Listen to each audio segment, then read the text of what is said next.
Τελειώσουμε ότι τιμήσαμε την εμπιστοσύνη τους, αλλά και να πούμε όσα καταφέραμε όλοι μαζί μέχρι σήμερα.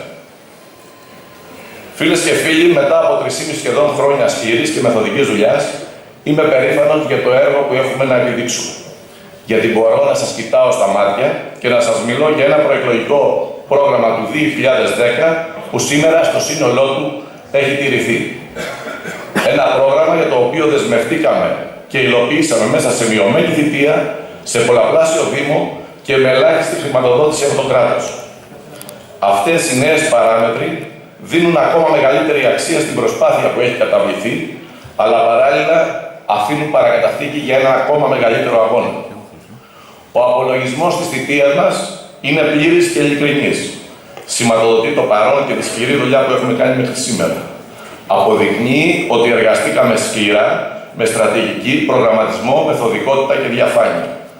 Και φέραμε αυτά αποτελέσματα, τα οποία τα βλέπουν και ζουν καθημερινά κάτοικοι και επισκέπτες. Στον τομέα της ποιότητας ζωής, αλλάξαμε ριζικά το κέντρο της πόλης. Με τις πεζοδρομίες της τάσης οικειότητας και εθνικής αντίστασης, αλλά και με τη ριζική ανάπλαση της πλατείας Πετρινού. Ένα όραμα δεκαετιών έγινε πράξη μέσα σε μόλις 2,5 χρόνια. Μας λένε ότι βρήκαμε έτοιμες τις μελέτες. Ξέρετε τι βρήκαμε? Κάποια σχέδια. Και αυτά τα κρατήσαμε. Γιατί αν πηγαίναμε σε νέες μελέτες, θα έπρεπε να περιμένουμε άλλα 2 με 3 χρόνια. Και στη συνέχεια θα έπρεπε να περιμένουμε ακόμα 4 με 5 χρόνια να βρούμε χρήματα για την υλοποιήσουμε. Και αν τα βρίσκουμε. Η αλήθεια είναι μία. Στις 21 Τετάρτου του 2011 κάναμε το αίτημα χρηματοδότησης στο ΕΣΠΑ. Στις 17 Πέμπτου του 2011 εξασφαλίσαμε την ένταξη με απόφαση του τότε Γενικού Γραμματέα της Αποκεντρωμένης Διοίκησης του Τάσου Αποστολόπουλου, πριν καν περιέλθει η αρμοδιότητα διαχείρισης του ΕΣΠΑ στις ερευνές περιφέρειας. Και ολοκληρώσαμε τις εργασίες μέσα σε λίγους μήνες. Το αποτέλεσμα είναι αυτό που βλέπουμε όλοι σήμερα. Ολοκληρώσαμε την ανάπλαση της πλατείας Άρεως. Όλοι γνωρίζουν την ιστορία της. Στάσιμη για 3 χρόνια. Ένα εργοτάξιο που μόνο θλίψη προκαλούσε σε όσους την έβλεπαν. Που θυσιάστηκε στο βωμό ίσως μικροπολιτικών συμφερόντων. Χάρη στις ενέργειές μας, καταφέραμε να συνεχίσουμε το έργο, να εντάξουμε την ολοκλήρωση στο ΕΣΠΑ, που διαχειρίζεται η Ελληνική Εταιρεία Τοπικής Ανάπτυξης και Αυτοδιοίκησης, αποδεσμεύοντας έτσι ίδιους πόρους του Δήμου, περίπου 400.000 ευρώ, που κατευθύνθηκαν σε έργα και δράσεις στις τοπικές κοινότητες του Δήμου. Παράλληλα, εντάξαμε στο ΕΣΠΑ της Περιφέρειας Πελοποννήσου, με απόφαση του Περιφερειάρχη Πέτρου Τατούλη, και ολοκληρώνουμε τη δεύτερη φάση της ανάπλασής της. Αυτός ήταν ο πρωταρχικός μας στόχος, να δώσουμε λύσεις στο πρόβλημα. Σήμερα τη χαίρονται πολίτες και επισκέπτες. Φίλες και φίλοι, οι πολίτες γνωρίζουν ότι καταφέραμε να υλοποιήσουμε το μεγαλύτερο έργο των τελευταίων ετών στην Τρίπολη, που δεν της αλλάζει μόνο όψη και αισθητική, αλλά της αλλάζει και την πορεία στην ιστορία. Αυτό είναι η αλήθεια. Καταλαβαίνουμε βέβαια ότι η πεζοδρόμηση άλλαξε τις συνήθειες της καθημερινότητας και κατάργησε θέσεις στάθμευσης. Για τον λόγο αυτό, μισθώσαμε 10 χώρους περιμετρικά του κέντρου και τους διαμορφώνουμε κατάλληλα, έτσι ώστε να μπορούν να χρησιμοποιηθούν ως θέσεις στάθμευσης. Αντιλαμβανόμενοι και τις δυσκολίες της εποχής, αλλά και αναμένοντας να ολοκληρωθούν τα έργα στο κέντρο, επιλέξαμε και αποφασίσαμε για ένα διάστημα τα πάρκινγκ να είναι δωρεάν. Μόλις πριν λίγο καιρό, εφαρμόστηκε και εφαρμόζεται σταδιακά το μέτρο της ελεγχόμενης στάθμευσης, που πλέον βάζει σε τάξη και αναιρεί τις όποιες λειτουργίες. Το ίδιο κάναμε και στην κάτω αγορά. Παραλάβαμε μια γκρεμισμένη περιοχή χωρίς σχέδιο για την επόμενη μέρα. Αποφασίσαμε να τη χρησιμοποιήσουμε αρχικά ως χώρο στάθμευσης, μέχρι να πραγματοποιηθεί μελέτη για την ανάδειξή της σε χώρο πρασίνου. Στο πλαίσιο αυτό, αξιοποιούμε τους νέους ανθρώπους, τους νέους επιστήμονες του Δήμου μας. Έχουμε στα χέρια μας συγκεκριμένη πρόταση από νέους μηχανικούς, που αναδεικνύει την παλιά κάτω αγορά σε χώρο αναψυχτήριου για τους δημότες. Έτσι, αντιλαμβανόμαστε τη συμμετοχή και την αξιοποίηση των νέων παιδιών. Επικαιροποιήσαμε την κυκλοφοριακή μελέτη της πόλης. Ξεπαγώσαμε μια μελέτη που είχε μείνει ξεχασμένη στα συρτάρια για περισσότερο από 10 χρόνια. Τι σημαίνει αυτό? ότι οι αλλαγές που συμβαίνουν στην πόλη δεν γίνονται στην τύχη, αλλά με σχέδιο και προγραμματισμό. Η κυκλοφοριακή μελέτη λαμβάνει υπόψη τις αλλαγές που έχουν γίνει στην πόλη τα τελευταία χρόνια, αλλά και την αύξηση των αυτοκινήτων, την διαρκώς αυξανόμενη χρήση των ποδηλάτων, την πεζοδρόμηση του κέντρου, αλλά και προτάσεις πολιτών. Προσωπικά, μάλιστα, έλαβα προτάσεις ακόμα και στο Facebook που προωθήθηκαν στους μελετητές προς αξιολόγηση. Ανοίξαμε την επικοινωνία με τους δημότες, άμεσα και απλά, θέτοντας σε λειτουργία τη γραμμή Δημότη 15181. Το 2011 εξυπηρετήθηκαν 2.313 αιτήματα δημοτών, το 2012 υπήρξαν 2.309, ενώ το 2013 ξεπέρασαν τα 3.000. Κατανοούμε και προσπαθούμε να αντιμετωπίσουμε το πρόβλημα με τα αδέσποτα. Είμαστε ένας από τους πρώτους και λίγους δήμους στην Ελλάδα που εφάρμοσε το πρόγραμμα του Υπουργείου, που προβλέπει περισυλλογή, ιατρικές εξετάσεις, εμβολιασμό, χορήγηση ηλεκτρονικής ταυτότητας, στήρωση των θηλυκών και προώθηση προς υιοθεσία ή απελευθέρωσή τους. Μέχρι σήμερα έχουμε περισυλλέξει περισσότερα από 400 αδέσποτα, εκ των οποίων 280 θηλυκά, τα οποία και στηρώθηκαν. Θέσαμε σε λειτουργία τους φωτεινούς σηματοδότες στο πρώτο γυμνάσιο. Μια προσωπική δέσμευση προς τους κατοίκους της περιοχής που βρήκε σχεδόν σε 3-4 μήνες λύση. Φίλες και φίλοι, πολλή κουβέντα έγινε και για τους ανθρώπους που προσλαμβάνονται με συμβάσεις κατά καιρούς στο Δήμο. Τα γνωστά δίμηνα ή πεντάμηνα. Ακούμε διάσπαρτες φωνές ότι οι περισσότεροι είναι στα γραφεία και δεν θέλουμε να τους βγάζουμε έξω για τους εξυπηρετούμενους φετολογικά. Ξέρετε λοιπόν τι έχουν κάνει αυτοί οι άνθρωποι. Μετά από χρόνια τους αξιοποιήσαμε στο έπακρο και μαζί τους καθαρίσαμε άρρηση και περιαστικά δάση. Ο κήπος του δικαστηρίου, το άλυσος του Πανεργατικού Νοσοκομείου, οι νησίδες στους δρόμους είναι μερικά παραδείγματα.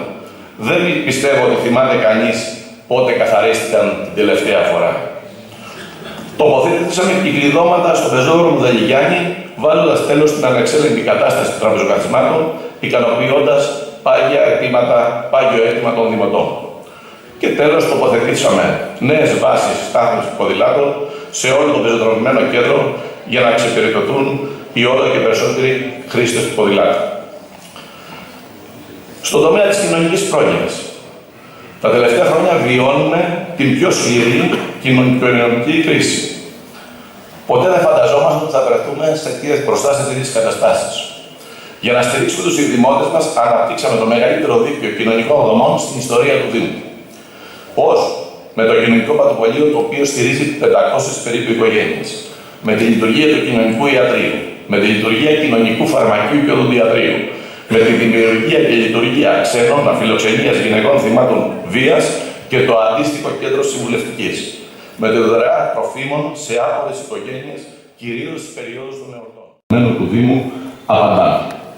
Όταν και όπου ο νόμος επιτρέπει, προχωρούμε σε αναθέσεις για να στηρίξουμε τους ντόπιους επαγγελματίες, αφού οι ανοιχτοί διαγωνισμοί δεν μπορούν να το διασφαλίσουν. Αν οι αναθέσεις ήταν κατευθυνόμενες σε συγκεκριμένους επαγγελματίες, όπως έκαναν συστηματικά πολλοί από αυτούς που σήμερα μας κατηγορούν, θα είχαν δίκιο. Αλλά και μόνο οι αριθμοί που προανέφερα τους διαψεύδουν. Βασιστήκαμε και σε νέα πρόσωπα, με φρέσκες ιδέες, με όρεξη για δουλειά, με πίστη σε αυτό που κάνουν, στους ανθρώπους που αγωνίζονται για μια νέα Τρίπολη με το βλέμμα στραμμένο στο μέλλον. Σήμερα κάποιοι έρχονται να μας μιλήσουν για την Τρίπολη του αύριο. Έρχονται να μας πούν ότι ο τόπος χρειάζεται νέα πρόσωπα. Προσπαθούν να εξορκίσουν και να αποτινάξουν το όποιο παρελθόν τους. Λες και προέρχονται από παρθενογέννηση. Μας κατηγορούν ότι κάνουμε έργα προεκλογικά. Μα καλά, σταματούν οι ανάγκες προεκλογικά, ίσως κρίνουν εξιδίων τα αλότρια.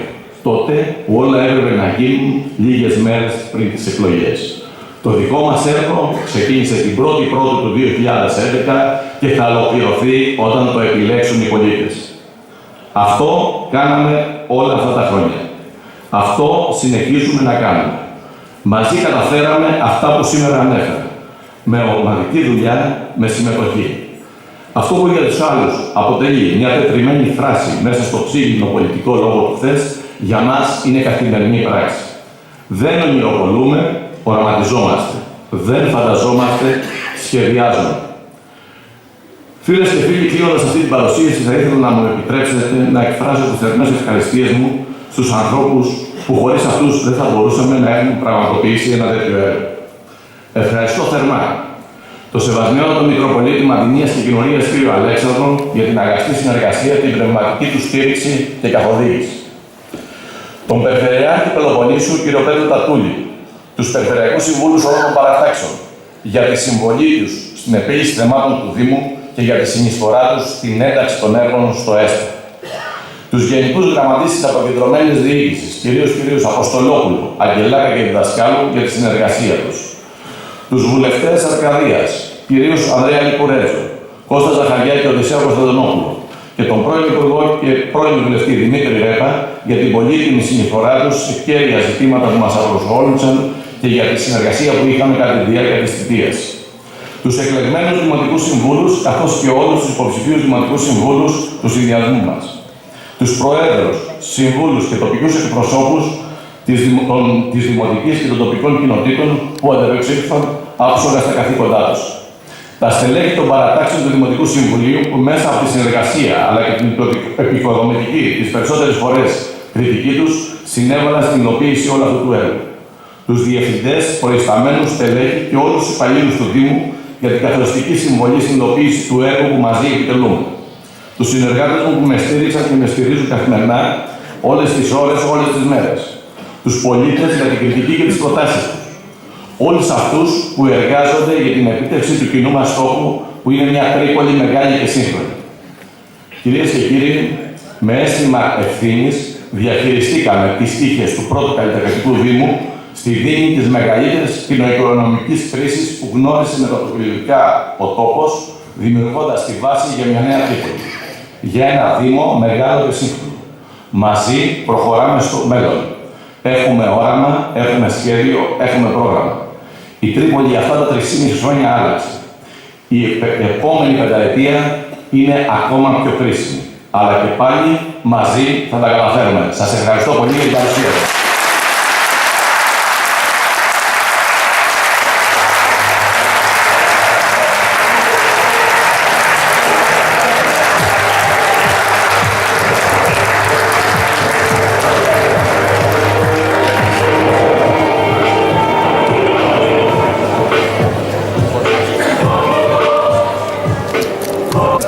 Είμαι εδώ για να στηρίξω πολιτικά και οργανωτικά με όλες μου τις δυνάμεις το Δήμαρχο του Δήμου Τρίπολης, τον Γιάννη Σμυρνιώτη. Ο Γιάννης Σμυρνιώτης ευτύχησε να επιτύχει σημαντικούς στόχους κατά τη διάρκεια της θητείας του προς όφελος της πόλης μας, των συμπολιτών μας. Έχει την αγαθή τύχη να διαθέτει εξαιρετικούς συνεργάτες, γυναίκες και άντρες, στο Δημοτικό Συμβούλιο, Δημοτικούς Συμβούλους, που τον βοήθησαν σημαντικά στο έργο του, και αυτό αποδεικνύει τη δυνατότητα την οποία έχει ο συνδυασμός του Γιάννη Σμυρνιώτη να κερδίσει επαξίως εκ νέου την εμπιστοσύνη των συμπολιτών μας. Το αξίζει, θα τον στηρίξουμε. Ζητώ από τις Τριπολίτσες και τους Τριπολίτες να ψηφίσουν τους δημοτικούς συμβούλους οι οποίοι διεκρίθησαν στο πλευρό του Γιάννη Σμυρνιώτη, όπως επίσης και τους συμβούλους των τοπικών δημοτικών συμβουλίων, των δημοτικών διαμερισμάτων, και να επιβραβεύσει ο λαός του Δήμου της Τρίπολης αυτή την πορεία. Γιατί χρειαζόμαστε η Δημοτική Αρχή ενισχυμένη, αναβαπτισμένη στη λαϊκή ετοιμιγορία, να διεκδικήσει με επιτυχία το μεγάλο στόχο να επιλεγεί η πόλη μας, η ιστορική Τρίπολη, ως πολιτιστική πρωτεύουσα το 2021. Εύχομαι κάθε επιτυχία στο Γιάννη Σμυρνιώτη και στους συνεργάτες του.